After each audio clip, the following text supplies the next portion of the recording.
دیگر زکوٰۃ کے متعلق ہی ایک سوال آیا ہے کہ لوگ جو ہے قرض لے لیتے ہیں اپنی خواہشات کو تکمیل کرنے کے لیے، پھر اس کے بعد جب زکوٰۃ دینے کی بات آتی ہے تو پھر اس کے بعد جو ہے اپنے مقروض ہونے کا بہانہ بنا کے زکوٰۃ نہیں دینا چاہتے۔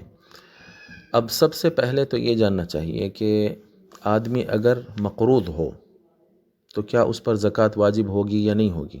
آدمی کو اگر قرض ہو تو وہ کتنا قرض ہے، اس کے پاس جو بچے ہوئے پیسے ہیں وہ پیسوں میں دیکھا جائے گا کہ اگر وہ پیسے یا ضرورت سے زائد جو گاڑی ہے یا ضرورت سے زائد مکان ہے، تو ایسی جو چیزیں ہوتی ہیں اس قرض کے مقابل جو ہے اس کو رکھا جائے گا۔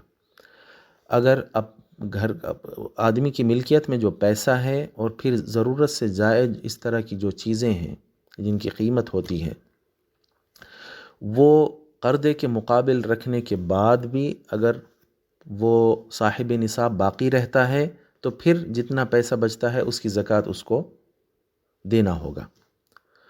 اور اگر اس کے بعد یعنی قرض کے مقابل جتنا پیسہ اس کے پاس ہے اس میں سے نکال دیا گیا تو اس کے بعد اگر وہ جو ہے صاحب نصاب باقی نہیں رہتا ہے تو اس کو زکوٰۃ ادا نہیں کرنا ہے۔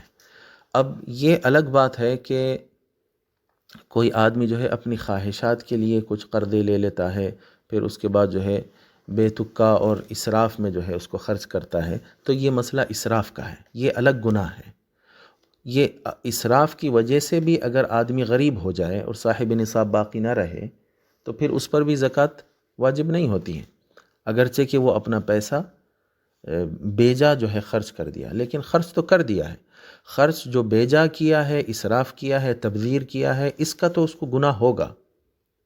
واللہ لا يحب المسرفین ان المبذرین کانوا اخوان الشیاطین، اللہ تعالیٰ مسرفین سے محبت نہیں کرتا۔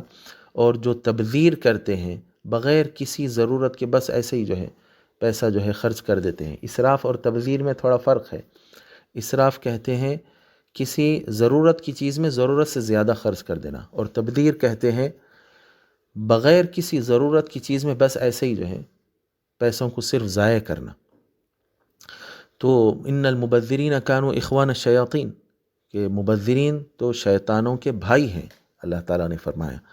تو جو اس طرح کرتا ہے اس کا گناہ تو اس کو ہوگا، لیکن اسراف اور تبذیر کر دینے کے بعد جو صاحب نصاب وہ باقی نہیں رہا اور اس کے پاس جو ہے زکوٰۃ ادا کرنے کے نصاب جو ہے اس کے پاس باقی نہیں رہا، تو اس کی وجہ سے زکوٰۃ تو اس پر واقعی واجب نہیں رہتی ہے۔